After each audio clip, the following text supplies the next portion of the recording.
Hi friends and family, welcome back to our channel. இன்னைக்கு vegetable rice-உம் mushroom curry எப்படி செய்யறதுன்னு பார்த்துடலாம். இந்த அளவுக்கு ஸ்பைஸ் போடணுமான்னு யோசிக்காதீங்க. இந்த அளவுக்கு ஸ்பைஸ் போடுறப்ப தான் நமக்கு வேணுன்ற அளவுக்கான ஒரு ஃப்ளேவரும் அந்த டேஸ்ட்டும் கொடுத்து சூப்பர் ப்ராடக்டாக வரும். ஃபஸ்ட்டு தேவையான வெஜிடபிள்ஸ் எல்லாமே கட் பண்ணி வச்சுக்கலாம். பெரிய வெங்காயம் ஸ்லைஸ் பண்ணியிருக்கேன். அதுக்கு போக பொட்டேட்டோ, கேரட்டு, பீன்ஸ் வச்சுருக்கேன். இதுக்கு வந்து நம்ம ஃப்ரெஷ் பீஸ் போட்டால் கூட சூப்பராக இருக்கும். ஸோ எதெல்லாம் இருக்கோ அதெல்லாம் ரெடி பண்ணிக்கோங்க. அதுக்கப்புறம் குக்கரில் வந்து கொஞ்சம் எண்ணெயும் நெய்யும் விட்டு சூடானதுக்கப்புறம் ஃபஸ்ட்டு ஸ்பைசஸ்லாம் போட்டாச்சு. பச்சை மிளகா வந்து இந்த மாதிரி எண்ணெயில் ஆட் பண்ணுறப்போ அதில் உள்ள காரம் ஃபுல்லாகவே நமக்கு அந்த பச்சை மிளகாக்குன்னு ஒரு ஃப்ளேவர் இருக்கும், அந்த இது இறங்கும். ஸோ அந்த ஸ்டேஜ்லேயே பச்சை மிளகாவும் ஆட் பண்ணிக்கலாம். அடுத்ததாக வெங்காயம் கட் பண்ணியிருக்கதை வந்து ஆட் பண்ணிவிட்டு நல்லா கிண்டி விட்டுட்டு அதை எண்ணெயாக இருக்கிறதுலே அந்த இதுலேயே வந்து கொஞ்சம் புதினாவும் கொஞ்சம் மல்லியும் போட்டுக்கலாம். அதோட கொஞ்சம் இஞ்சி பூண்டு பேஸ்ட்டு இந்த எண்ணெயிலேயே சேர்த்து ஆட் பண்ணுறப்போ இஞ்சி பூண்டு பேஸ்ட்டோடைய ராஸ்மெல் கொஞ்சம் ஈஸியாக சீக்கிரமாக போயிடும். ஸோ இந்த ஸ்டேஜில் ஆட் பண்ணிக்கோங்க. இஞ்சி பூண்டு பேஸ்ட் போட்டு நல்லா ராஸ்மெல் போகிற வரைக்கும் மிக்ஸ் பண்ணிக்கலாம். வெங்காயம் வதங்கினதுக்கப்புறம் இஞ்சி பூண்டும் ஆட் பண்ணி அதோட ஸ்மெல்லும் போனதுக்கப்புறமா நம்ம தக்காளி ஆட் பண்ணிக்க போகிறோம்.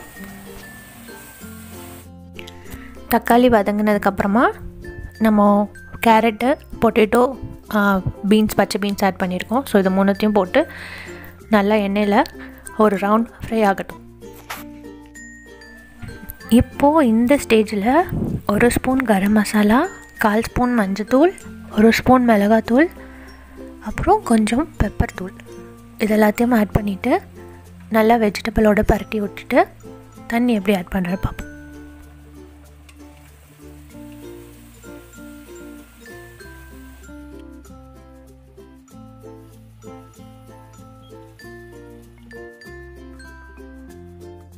இவ்வளவு தாங்க, தண்ணி ஊற்றியாச்சு. ஸோ கடைசியாக வந்து உப்பு மட்டும் பார்த்துக்கோங்க.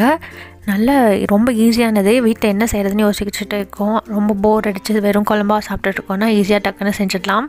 உப்பு பார்த்துட்டு தண்ணி கொதிக்கட்டும். கொதித்ததுக்கப்புறம் நம்ம வந்து ஒரு 15 மினிட்ஸ்க்கு முன்னாடி ஊற வச்சுருந்த அரிசி அதை வந்து போட்டுட்டு குக்கர் மூடிடலாம். அவ்வளவுதான், ரொம்ப ரொம்ப ஈஸி. கண்டிப்பாக ட்ரை பண்ணி பாருங்கள். இந்த ஸ்டேஜில் உப்பு காரம் எல்லாத்தையும் ட்ரை பண்ணி கரெக்டாக இருக்கான்னு பார்த்துட்டு குக்கர் மூடிடலாம். 2 விசில் போதும். 2 ஜாஸ்தி தான், பாஸ்மதி ரைஸ் சீக்கிரம் உடஞ்சிரும். அதனால் 2 விசிலோட ஆஃப் பண்ணிவிட்டு ஸ்டவ்வை மாற்றி வச்சுருங்க. ஸோ தட் அடியில் வந்து இன்னும் ஹீட் ஏறிட்டே இல்லாமல் இருக்க மாதிரி.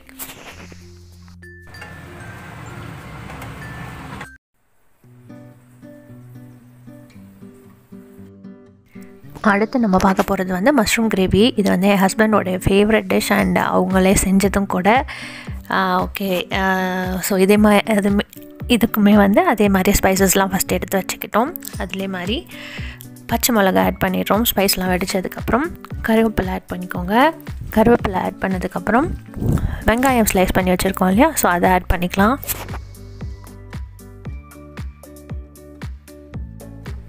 வெங்காயம் நல்லா வதங்கிட்டே இருக்கட்டு. அதுக்கு இடையிலே வந்துட்டு கொஞ்சமாக இஞ்சி பூண்டு பேஸ்ட் போட்டுக்கிறோம்.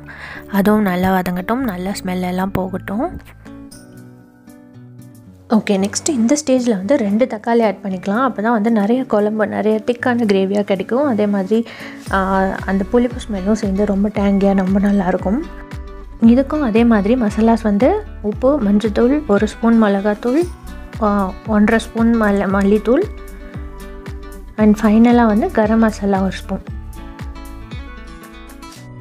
ஓகே, இப்போ வதங்குறதை பற்றி நான் கண்டிப்பாக சொல்லி ஆகணும். இதில் வந்து ஒரு வெங்காயம் கூட தெரியாது, ஒரு தக்காளி கூட தெரியாது. அந்த அளவுக்கு மஷியாக வதங்கணும். டைம் ஆகும், பட் டைம் எடுத்து செய்யுங்க, ரொம்ப டேஸ்டியாக இருக்கும். ஆனியன்லாம் வந்து ஒன்று கூட தெரியாது, நம்ம கிட்டத்தட்ட அரைச்சி ஊற்றின மாதிரியே இருக்கும்.